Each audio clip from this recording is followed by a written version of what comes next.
Another webinar from Preferred by Nature on how certification can help with complying with the EU Deforestation Regulation. Over the next few minutes, a few more people will register, so I'll just start with the intro. The program for the next hour and a half is listed here, so we'll talk about obviously sustainability schemes and how they help you comply with that. We've got a few sessions organized, and just to clarify some of the housekeeping here, yes, we will share the presentations with you. We will also share the recording, delivering of the presentations, but not the Q&A session. So if you feel a bit shy, don't be, send out your questions, and they won't be shared later on anyway. In Teams, you have a Q&A function. Please use that to raise your questions.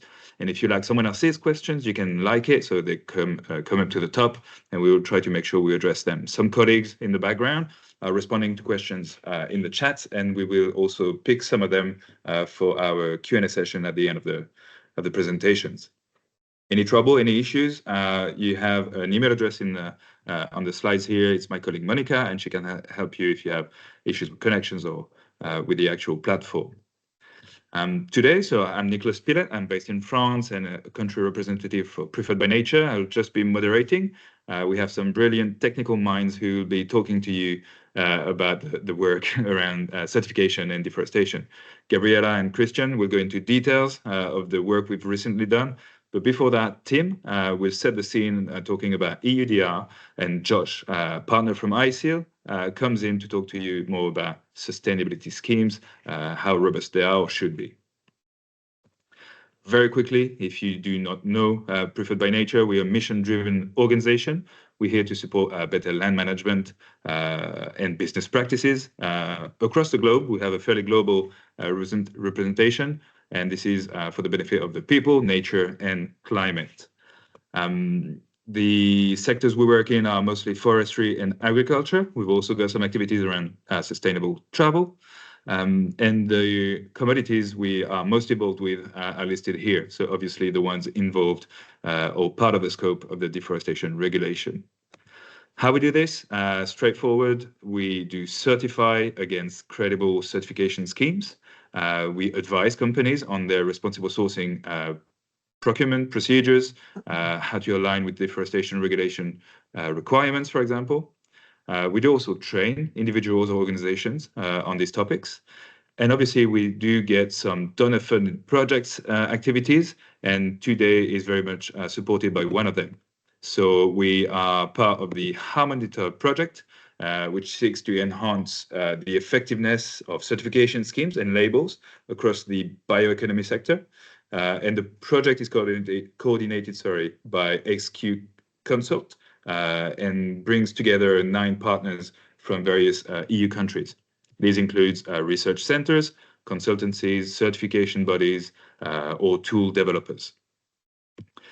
The project partners and Preferred by Nature, we've assessed the sustainability coverage and robustness of certification schemes, including their latest updates. So for this one, it's up to February of this year, in response to the EU Deforestation Regulation. So hopefully this will be a great tool when you try to demonstrate compliance.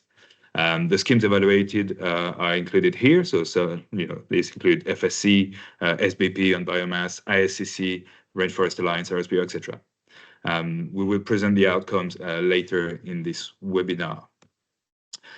I will now hand over to our colleague or partner, Josh from ISEAL, who will introduce the organization and their activities.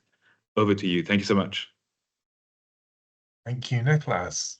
And thank you, colleagues from Preferred by Nature, for this opportunity to present, and also to our audience today for your interest in this important and very timely topic. So my name is Josh Taylor. I'm Traceability Manager at ISEAL, and I'm responsible for our work relating to DCF and deforestation conversion-free supply chains. I work for an organization called ISEAL. We're a mission-driven nonprofit and membership organization. We believe that market-led sustainability efforts are critical for tackling sustainability challenges at scale and achieving the SDGs. And we work with sustainability systems across sectors for 2 decades, with a diverse community now of over 45 schemes.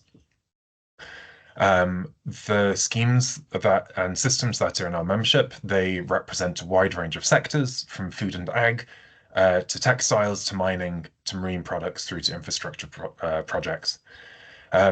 A quick note that throughout my presentation, I'm going to be using the term sustainability system.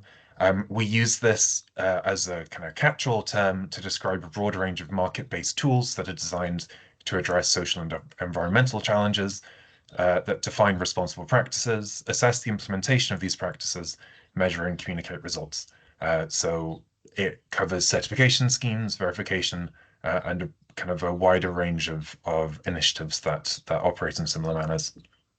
So as ISEAL, we support sustainability systems and businesses by first defining credible practices. We have two flagship credibility products, our credibility principles and our ISEAL code of good practice. For sustainability systems, I'll get onto more on that later in this presentation. We also work to identify solutions to key sustainability challenges. We share insights on credible action in practice, and we have work streams that are really focused on sharing evidence on the impact of sustainability tools to help companies and to help other stakeholders differentiate and understand how these different tools can best support their sustainability efforts. So just important to note that we have two different categories of members within our community. Gabriella will be referring to these later, so do please take note. First, we have community members. These are sustainability systems that meet our eligibility criteria and that demonstrate a commitment to continuous improvement. All of our members belong to this category. And then we also have ISEAL code compliant members. So these are community members who adhere to the ISEAL code of good practice and have met independent evaluation requirements and are recognized then as code compliant. And these are schemes and systems that are then allowed to use the label that you can see on the right side of the screen.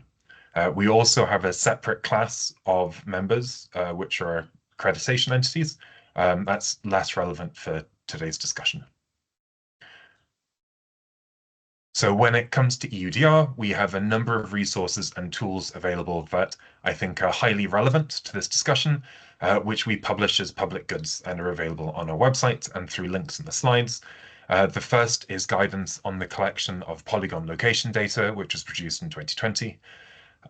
We also recently published a report looking at different use cases for declaration in excess. That's a very EUDR specific one, but looking at different ways that it can be applied in different supply chains. We have also recently published a revised version of our good practice guidance on benchmarking sustainability systems, highly relevant for today's webinar. And we're also due to publish our revised chain of custody models and definitions guidance next month.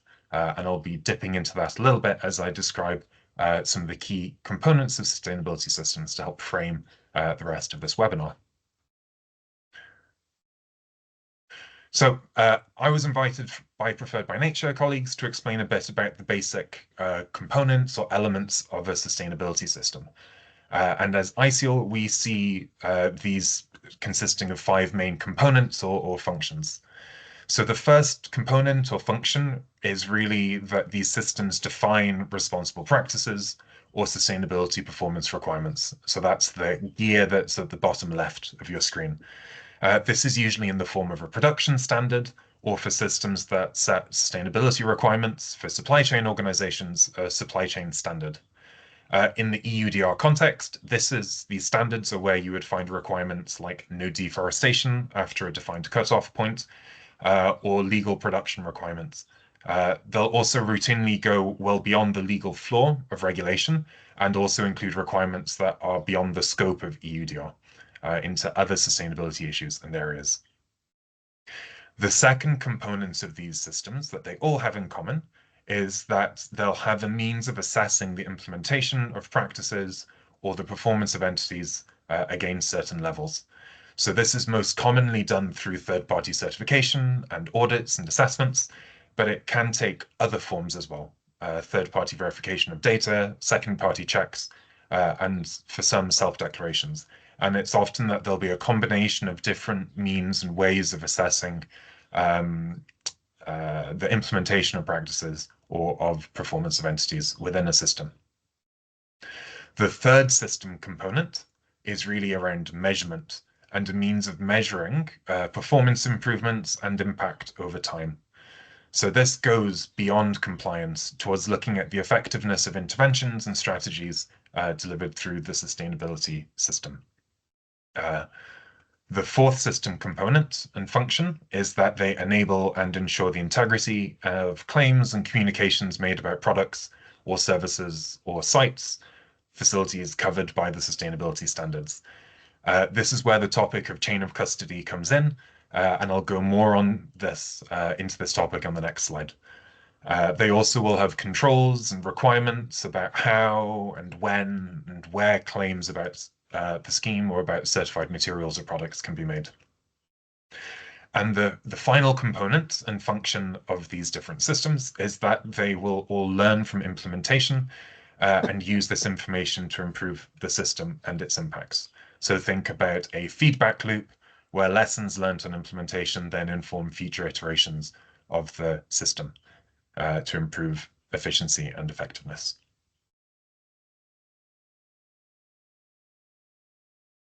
So I mentioned on the previous slides that a core way systems control claims and communications about certified materials or services is through chain of custody.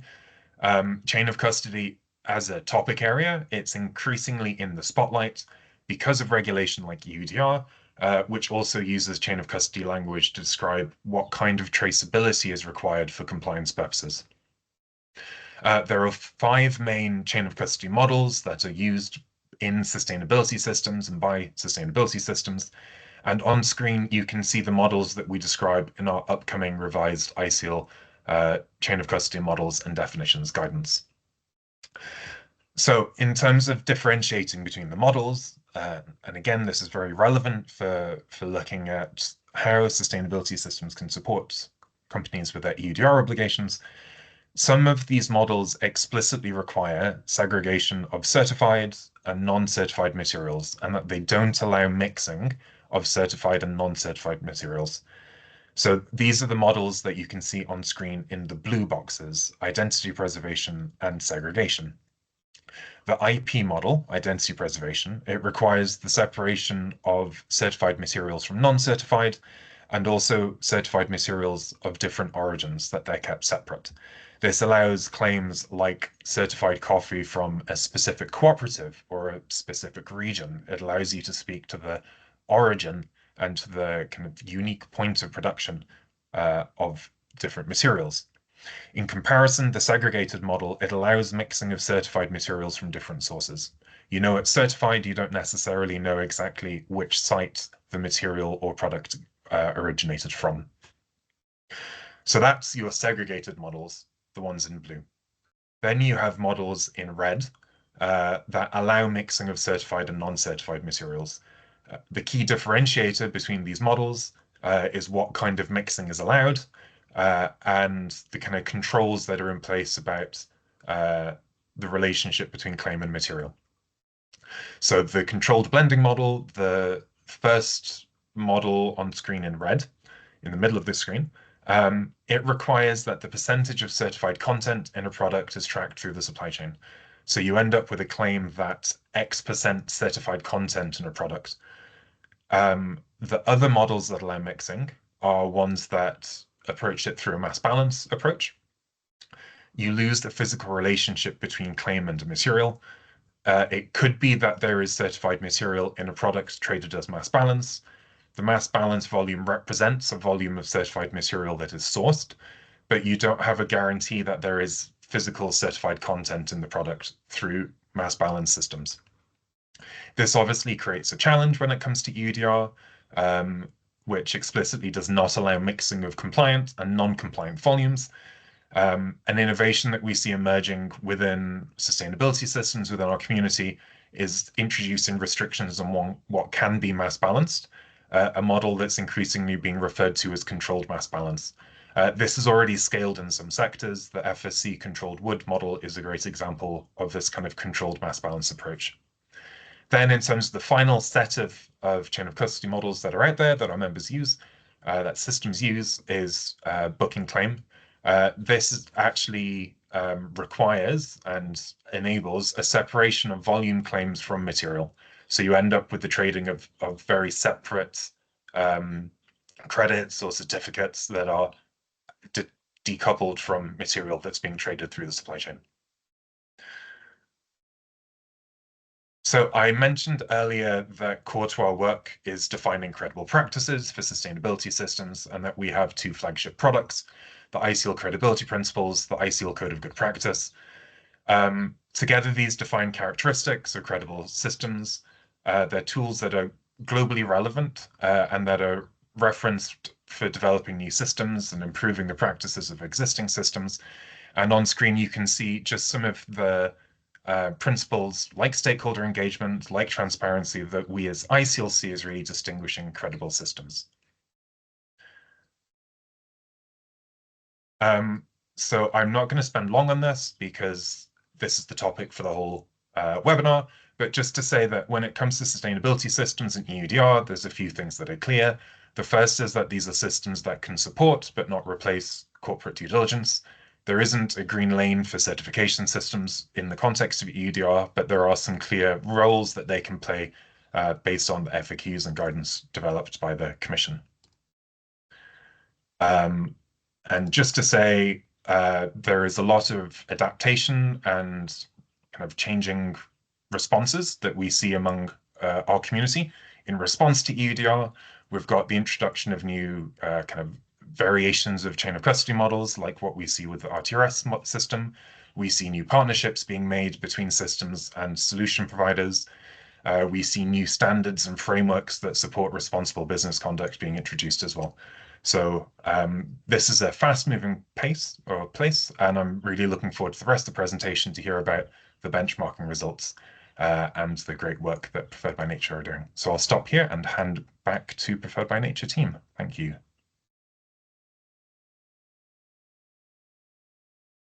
Thank you, Josh. I think taking over from here.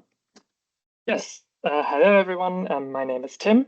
I am working at Preferred by Nature in our regulatory impact program, and I will be talking a bit about the EU Deforestation Regulation and how it, or what role certification plays in the regulation.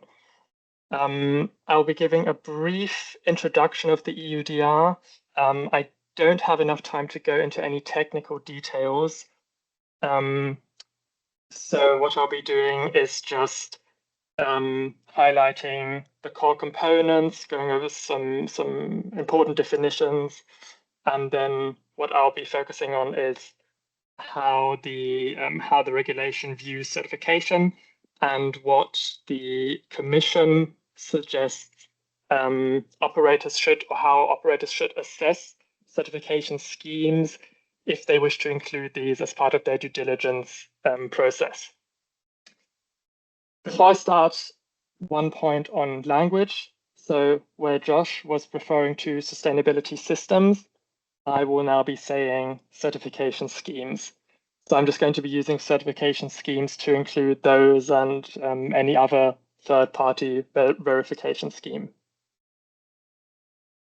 Right, so let's get started. So just a reminder again, the key components of the EUDR. We have, of course, the main part, the prohibition of placing relevant products on the market and exporting these if these are non-compliant. So if they are either not deforestation free or not legally produced. Then we have the due diligence obligations that operators and traders have. So they need to ensure, to ensure that these products are deforestation free and legal, they need to exercise due diligence. That's something I'll be talking a little bit about later. Two other components, which are not too important for this presentation today, but important parts of the regulation anyway. Of course, the obligations of member states, so competent authorities that need to conduct checks on operators and traders. And we have the implementation of the information system. So a system where operators and traders need to upload parts of the information that they have collected as part of their due diligence obligations. Yep. Just as a quick reminder again, the commodity scope of the EUDR are, of course, the 7 main commodities that we see here on the slide. More specifically, Annex 1 lists has a list of specific products for each commodity. So it's not every product that is derived from this commodity, but just the specific products listed in Annex 1 of the regulation. There are some exceptions. So for example, waste or recycled material is not in scope, but also packaging, for the most part, is also excluded. There we go. Now I just want to talk a little bit about some key definitions. So when we say the obligation is, or the requirement is that operators need to ensure that their products are deforestation-free and legal, when we talk about deforestation, or rather when the EUDR talks about deforestation-free, it means that the commodities used to produce products were grown on land where there has been no deforestation since the 31st of December 2020. This is an important cutoff date. Deforestation is defined in the regulation as the conversion of forest to agricultural use. And then the same cutoff date also expands for wood products specifically and includes no forest degradation. So that's our definition for deforestation free. When the regulation talks about legality, or that the product needs to be legal, it refers to these 8 legality criteria that we see on this slide. So the EUDR defines legality as the compliance with relevant legislation in the country of production. So only the legislation in the country where the commodity was produced, and only related to the area of production. And then for each of these legality criteria, relevant laws need to be complied with. Then let's move on to the core due diligence obligations. So what an operator and trader needs to do before they can place a relevant product on the market or export it. That's, of course, these 3 core steps: collecting information, assessing risks, and mitigating these.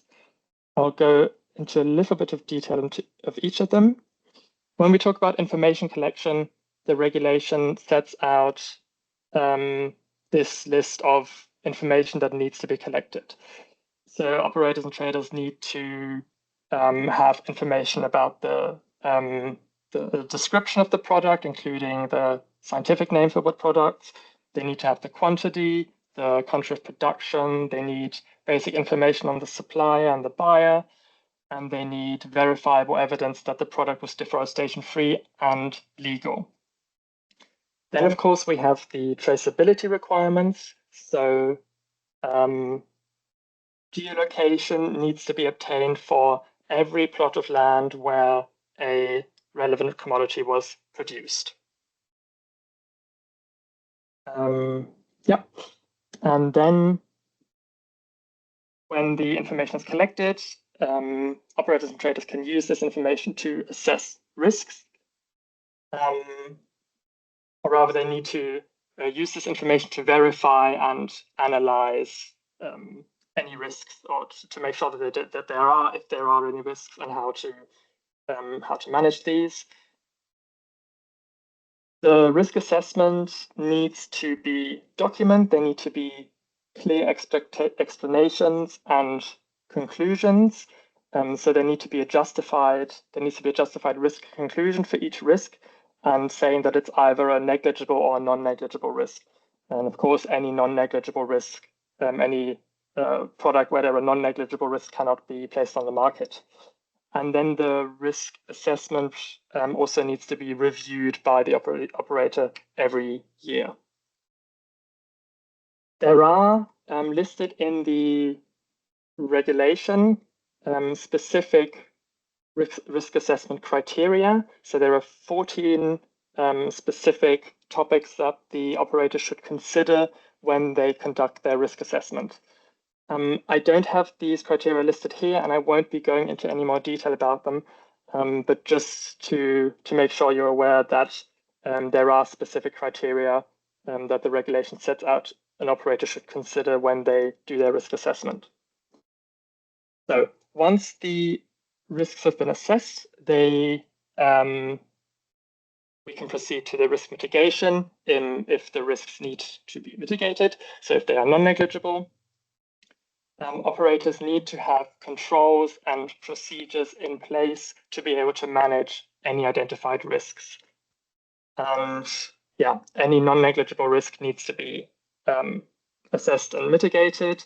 Risk mitigation could, for example, be something as collaborating or engaging with your suppliers, improving traceability, or worst case, also switching to a more verified or source, changing your supply chains.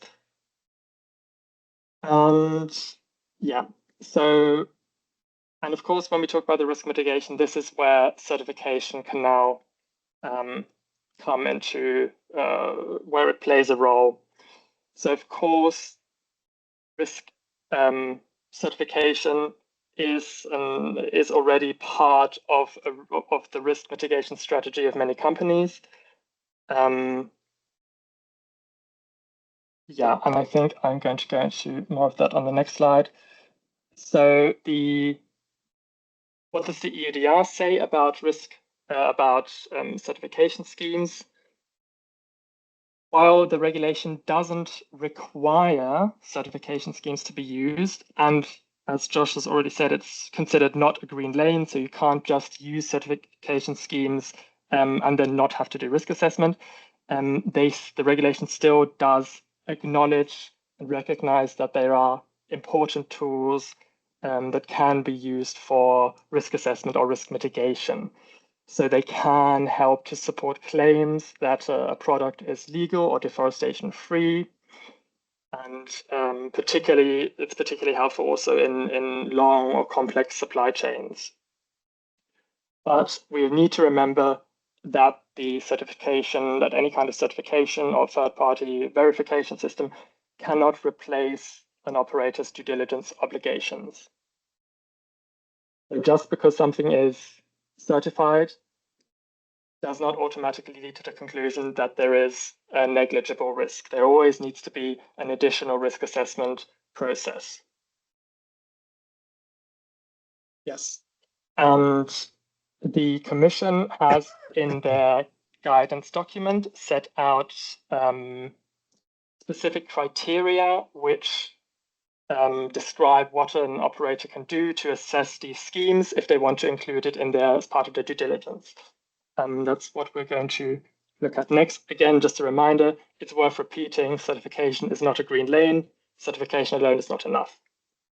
But it's acknowledged that it can be a valuable tool.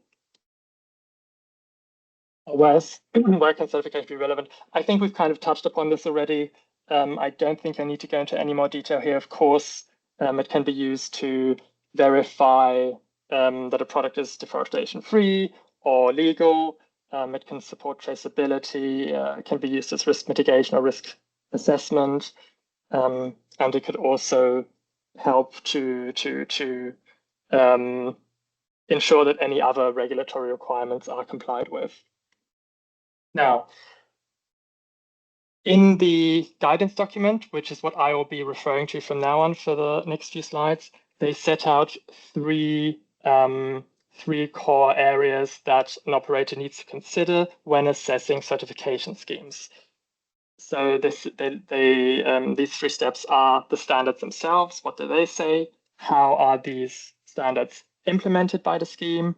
And how is the scheme governed? So let's go into each one, starting with what are the scheme standards. So first, the operator needs to assess if the content and the content of the certification scheme, and if the certification is valid, and if it covers the relevant product and commodity.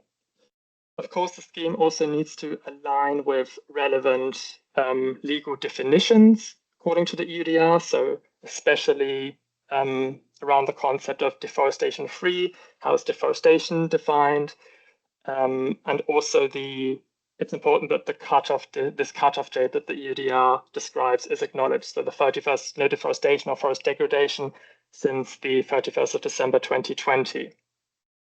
And it's of course also helpful to ensure that other definitions, EUDR definitions set out in Article 2 of the regulation are aligned with. Then operators should check if the scheme supports effective risk assessment for both legality and deforestation-free compliance. The scheme should enable traceability, so enable traceability that the product can be traced back to the individual plot of land. Importantly, the scheme should not allow mixing of products from known and unknown origins, or use a mass balance system. This is something Josh already mentioned. This is, of course, not allowed for the EUDR. So the scheme should include adequate checks to make sure that these criteria or these EUDR requirements are met. And then last for this part is that, of course, any information that's provided through the scheme is adequately conclusive and verifiable. So specifically when we talk about the any evidence of deforestation free or legality, this needs to be conclusive and verifiable. So then let's move on to the next point, which is, are standards effectively implemented? While a standard scheme may appear strong on paper, operators still need to evaluate how these standards are implemented in practice. So this includes looking at how transparent the scheme's governance is, and whether it involves stakeholders, and if it publishes up-to-date information. So for example, audit records or information on the certification holders. Operators should also assess whether the scheme conducts periodic and independent compliance checks, and if it has a robust system in place to control the origin and the volume of certified products. Then further ways the Commission describes how standards, how it can be assessed if standards are implemented effectively, is distinguishing or seeing if the scheme distinguishes between different types of claims between different schemes to avoid confusion. And lastly, in this category is operators should investigate if there are any reports, particularly in the countries where relevant commodities come from, about the scheme itself or the producers that use the scheme or trade with products that use the scheme. Then in the last, the final element, operators should assess if the scheme is well governed and credible. So this is about how transparent is it, how independent is the scheme. So here, operators should look into whether the scheme manages conflicts of interest, has anti-fraud, anti-corruption mechanisms, and complies with international standards. There should be clear and enforceable systems for sanctions and corrective measures if there are at any point non-compliances, and this should also include any timely suspensions or also restoring authorization in the case of non-compliance. Then it's important, or the Commission highlights that it's important that schemes also include or are inclusive to stakeholder participation, especially for smallholders, as this promotes meaningful engagement throughout the whole process. Then we have the independence of auditors. Yeah, so operators and traders are also encouraged to ensure or to check whether the or to evaluate the independence of the third-party organization of the certification scheme, and also any scheme-affiliated auditors. And the last point of this element is that any views of external stakeholders, civil society, smallholder groups, or independent auditors are considered, just to make sure that there is more of a complete and balanced picture on the scheme's credibility. And that is the end of my part. And I'll hand it over now to Christian or Gabriella. I'm not quite sure. Gabriella. I will take over. Okay. Where did the... Okay. Can you still see the presentation? Sorry. Yes, absolutely. It's perfect. Okay. Sorry, I only see faces. Oh, it's still sharing. We have it.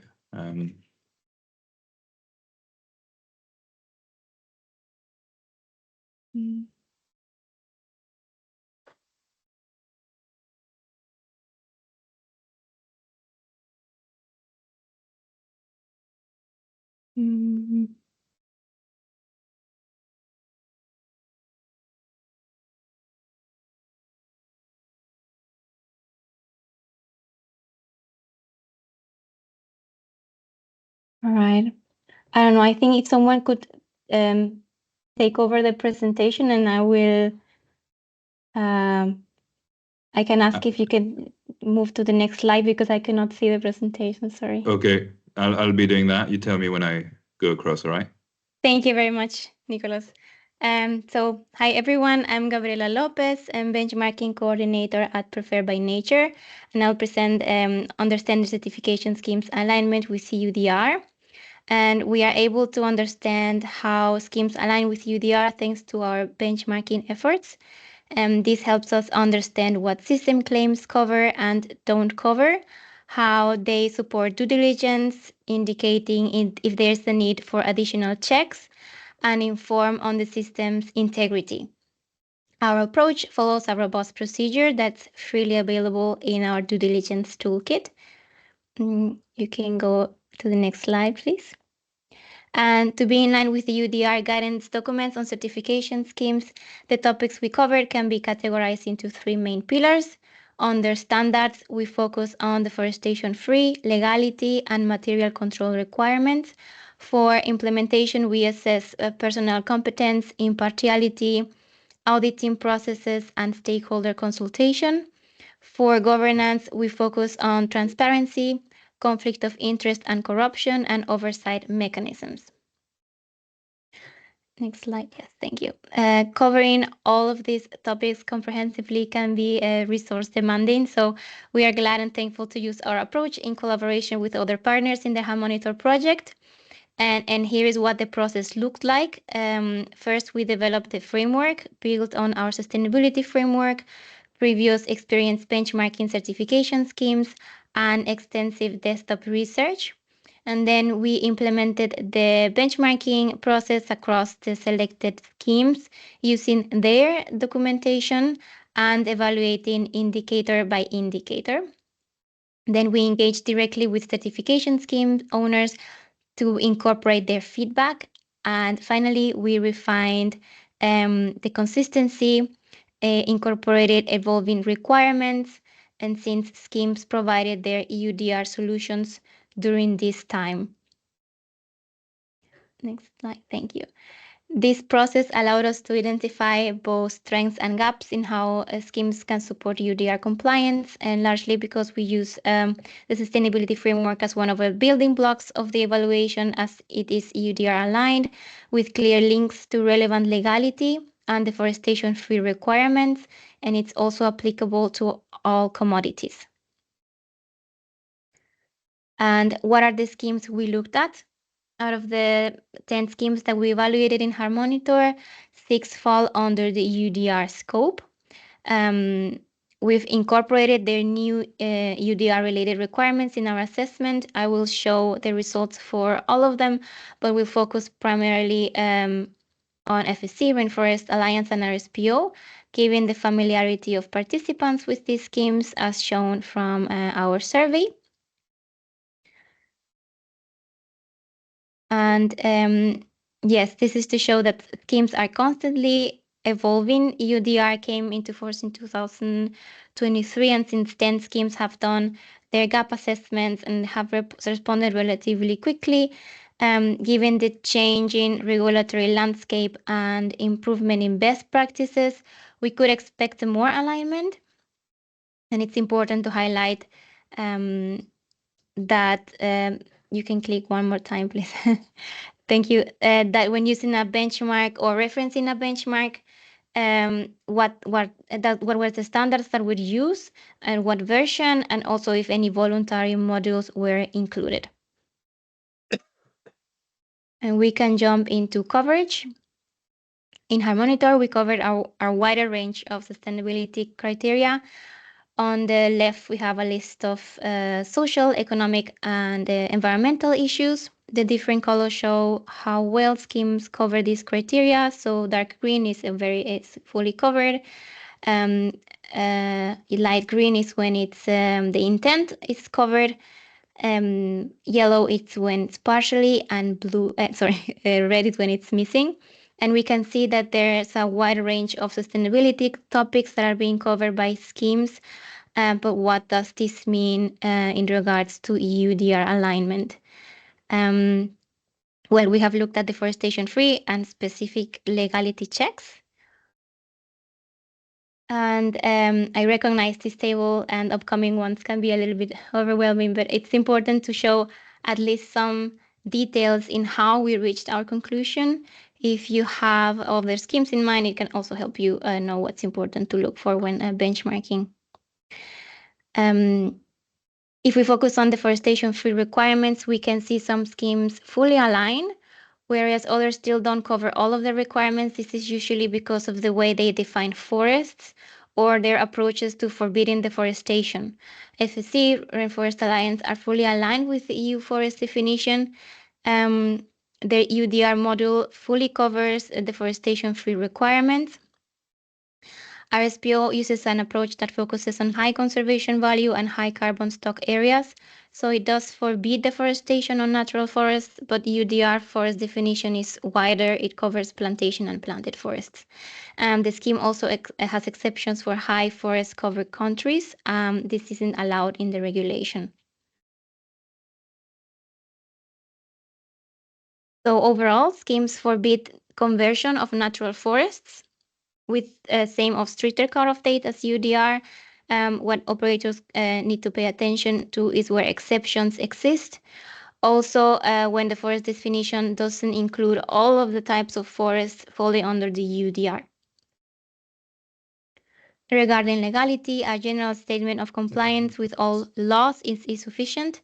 A systematic check on specific legal issues is needed to know how schemes cover legal issues. We know that the EUDR has a list of relevant legislation. So all schemes have specific checks on land use rights, environmental protection, forest-related issues, and third parties. Gaps exist in labor rights. Next slide, please. Thank you. And all schemes follow 3 principles of informed consent and require adherence to international human rights conventions. However, checks are sometimes missing for tax, anti-corruption, and trade regulations. On the strong coverage side, these schemes do well in several areas. They verify land use rights, ensuring both customary rights and legal documentation of land tenure are recognized. All schemes follow free, prior, and informed consent processes.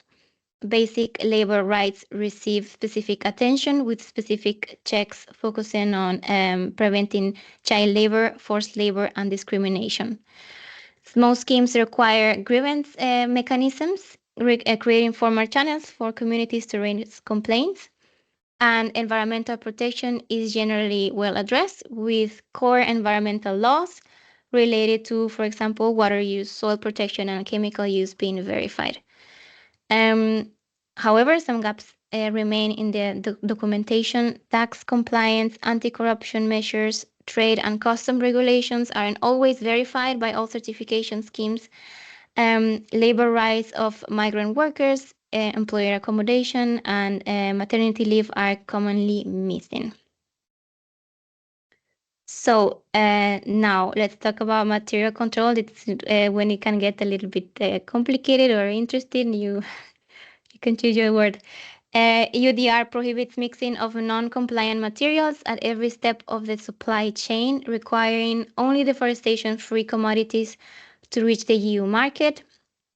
Most certifications offer identity preserved or segregation as supply chain models, but there's usually insufficient supply of certified materials to meet global demand. On the other hand, mass balance, where mixing of non-certified material is allowed, imposes a risk of non-compliance. Some schemes have implemented a controlled mass balance approach where they source materials from non-certified sources, but using a risk-based approach that meets regulatory requirements. System claims determine the supply chain models allowed.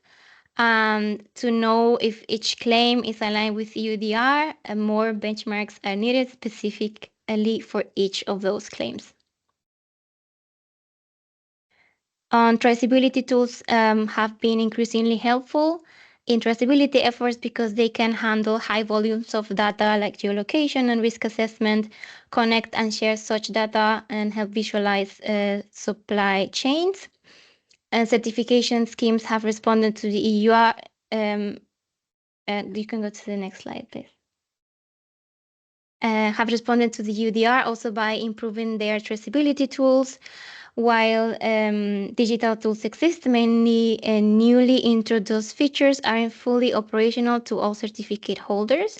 We did not benchmark traceability tools in this exercise, but we have a guide on the use of digital tools for responsible sourcing that's also available in our due diligence toolkit. And this guide has questions on what you can ask that speak to their ability to comply with EUDR. So moving on to the integrity of the certification systems, here's an overview of how implementation of standards is covered regarding competence, impartiality, the audit process, stakeholder consultation, and corruption. There's a lot of text here. I know I won't go into detail, but it is just to show the scheme's approach to impartiality, to competence, audit process, and stakeholder consultation when they implement their standards. Overall, on the implementation of standards, competence requirements show consistency in ISO training requirements across all schemes, but with variations in specificity. Some schemes implement comprehensive procedures with regular auditor monitoring, while others require detailed qualifications for specific certification scopes or different standard elements. Partiality is addressed through various mechanisms across the schemes. These range from dedicated committees for safeguarding independence and anti-corruption policies to conflict of interest procedures, auditor rotation, and conflict declaration procedures. All schemes require recertification after 3 to 5 years, and they all have annual surveillance. They also have requirements to track non-conformities and report findings. But what needs to be included in this report varies across schemes. A stakeholder consultation reveals variations in some schemes. They have comprehensive requirements with their own standards on stakeholder consultations, and others include community engagement, verification of complaints. Some require only some public announcement prior to audits. This overview showcases the key components existing in schemes' governance structure and what could be missing. Again, I won't go into details for each scheme, but here's to show schemes how they address transparency, conflict of interest and corruption, accreditation and oversight, and stakeholder engagement. Looking at governance across certification schemes, we can see that every scheme publishes certificates online and provides public audit summaries, making it possible for everyone to check certification status. They all have basic impartiality rules. Only some require specific anti-fraud or anti-corruption detection requirements. Accreditation is based on ISO standards across all schemes, but with different levels of oversight. Stakeholder engagement exists in all schemes, but in different forms. Every scheme has at least a way to file complaints via grievance mechanisms. Some include stakeholder consultation during both the certification audits and also when they create the rules or when they create the standards. And while others focus mainly on complaint procedures and feedback options.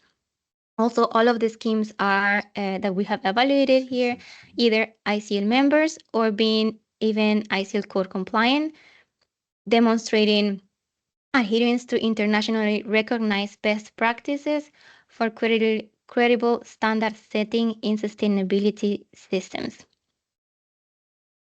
There is also an interest in knowing how certification schemes support smallholders.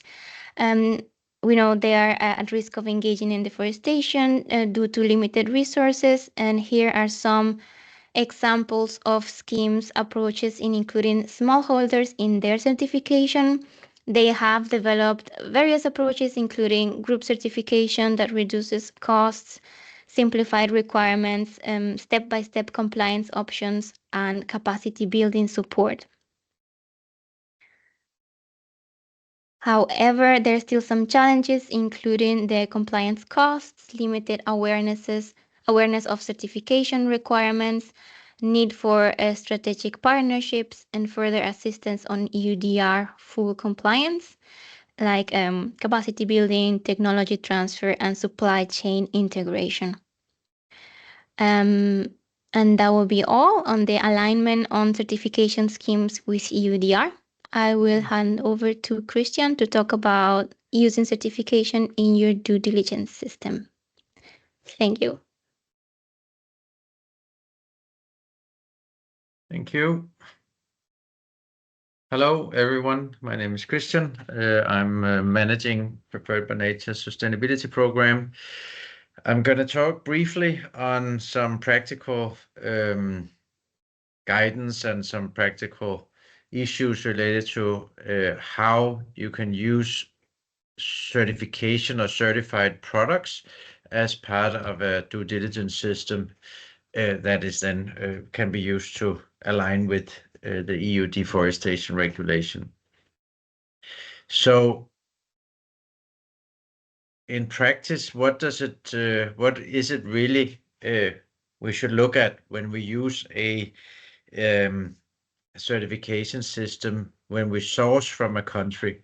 Well, this matrix we have made here is relates to the risk profile of the country, and here we talk about the risks of deforestation and of legality.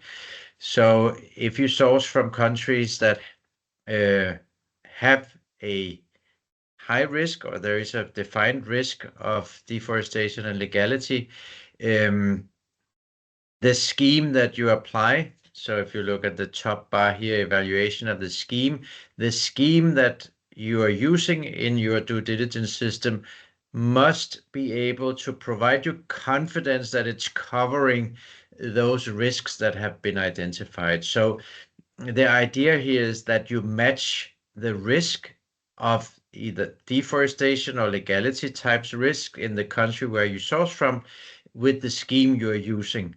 So, and the analysis that is necessary is that you ensure that the scheme you are using is in fact covering the risks that are applicable in that area.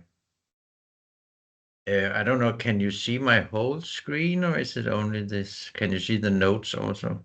No, we can see the table, the matrix, and that's it. Okay, good. You're not sharing confidential information. Okay, don't I'm worry. seeing all my notes. No, I'm not.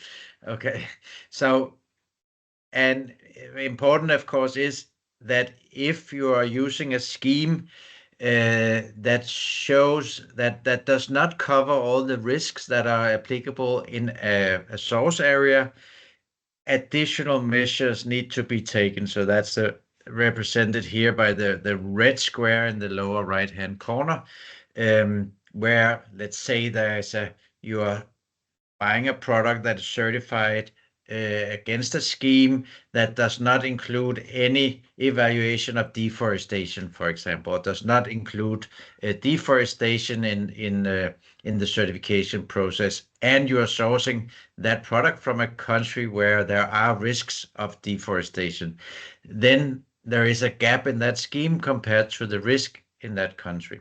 That then needs to be addressed.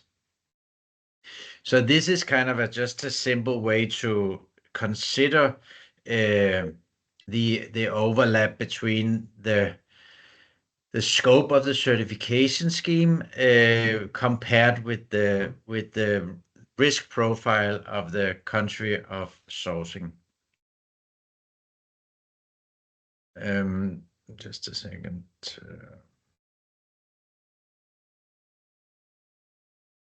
If I can get to the next slide. Yeah. So in terms of some practical tips for operators, and here we talk about companies that are placed inside the EU, how to use certification as a risk mitigation tool. I mean, we already talked about the fact that, you know, the regulation mentions certification, but it's not a green lane. So that's a clear,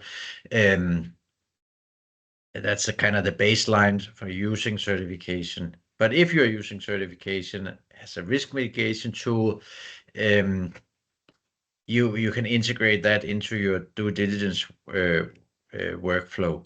So here it's important to look at the certification scheme, and as we have showed, we have benchmarked these different schemes, and that exercise is necessary to understand the robustness and coverage of the certification scheme in order to incorporate it into the due diligence system.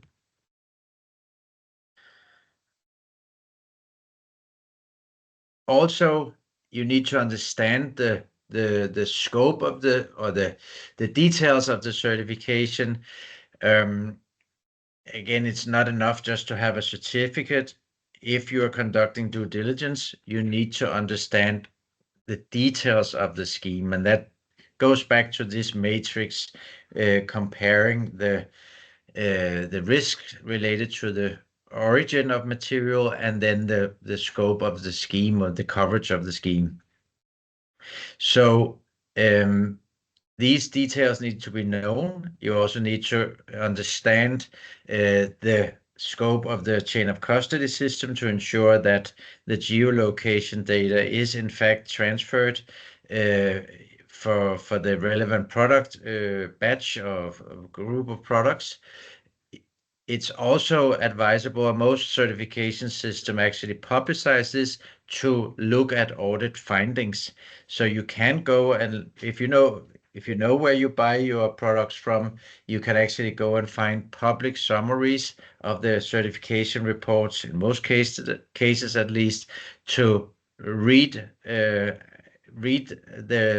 assessment or audit reports from that company. So that can give you an idea of any issues that might be necessary to work on. And that is also part of what can be used as what the regulation refers to as adequate, conclusive and verifiable evidence of compliance. So use this type of information that is often contained in certification systems. And again, certification systems vary a lot. So some schemes will have this type of information publicly available. In others, you may have to ask for it or require it from your suppliers.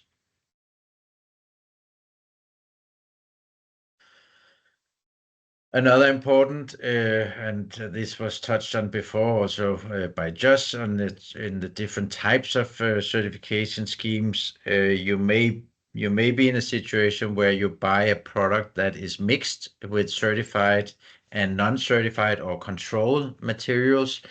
So there may be different certification thresholds for different types of products.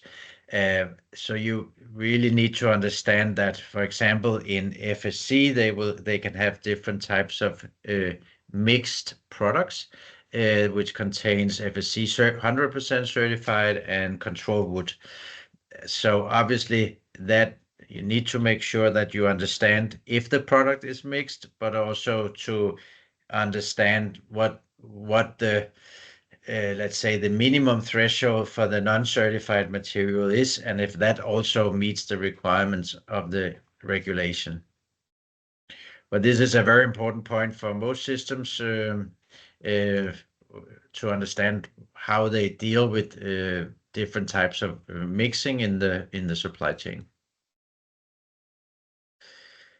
Then when you as part of the due diligence system, when you look at a certification system, if you're doing it yourself, you should keep clear records and document how you have considered certification, what your considerations are. So an example is here, just to explain, to give a narrative of the thinking behind the use of a certified material as part of your due diligence system. So you should explain how the use of that certified material is used to mitigate or to conduct risk assessment. And that is something that is considered some evidence that should be used to demonstrate to authorities that you have considered the certification system in the due diligence process. Yeah, stay updated. Of course, this is kind of a given, but as we also said, as Gabriella mentioned, certification schemes are changing, and they also revise their standards or may change them as new regulations come out. But the regulation themselves may also change, so it's pretty important to keep informed about any changes or updates in requirements, both from the EU Commission and also from the certification schemes. So that's just a practical tip to stay updated on what's happened. So how do you actually verify that the material you buy is certified? So this is very practical. If you look at your certified material, what should you use? Most certification systems, or many certification systems, have a database where they list the certified organizations. So if you buy from a company, you know their name, you get a certificate with a number on, you can check that against the database and verify that it's correct. So you can verify that your supplier actually have a certificate, but also that it's valid and is not suspended. Another thing that's pretty important is to confirm that the product you are buying is actually covered by the certification scope. So, you may be in a situation where you buy a product from a certified company, but that product is actually not included in the scope of certification. That means that it could potentially be a product that is not certified at all. And that's also information that should be available either on the certificate of your supplier or in the database of the certification scheme. There's also information about the claim. So the claim is usually describing what type of material is contained in the certified product. So in this example here, you could have an FSC 100%. So that means that everything in that product would be 100% FSC certified, or you could have an FSC mix where the 100% certified material is mixed with controlled wood material. So that goes back to the understanding of any mixing in the supply chain. The validity of the certificate code, of course, goes back to the relevance of the certificate itself, and then confirm the chain of custody. And here, of course, the system must provide, or it must not, but you must ensure that you understand the chain of custody system, and that the supply chain is covered by a valid chain of custody certification that may give you the ability to have access to geolocation data.